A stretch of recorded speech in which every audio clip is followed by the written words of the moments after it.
రోజు పడుకోబోయే ముందు విద్యార్థులుగా నా మాటకి గౌరవం ఇచ్చి 2 శ్లోకాలు తాత్పర్యంతో చదివి పడుకోండి. మీకు అర్థమైనా కాకపోయినా సరే ఏం పర్వాలేదు, అవుతాయి.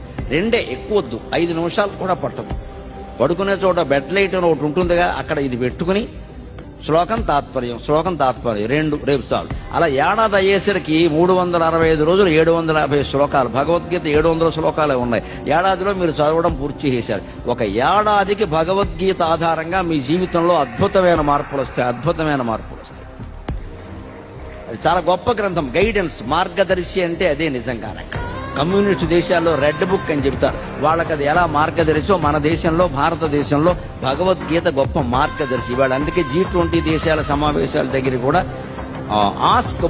ఆస్క్ గీత అని ఒక యాప్ పెట్టారు ప్రత్యేకంగా. గీతలో నువ్వు ఏ విషయం అడిగితే అది దొరుకుతుంది. ఆ యాప్ ఎంత గొప్పది అంటే, నాకు ఈ ప్రాబ్లం ఉంది, I want the reply from Geeta అని మీరు నొక్కితే నీ ప్రాబ్లం సమాధానం గీతా శ్లోకంతో వస్తుందమ్మా, అంత గొప్పది గీత.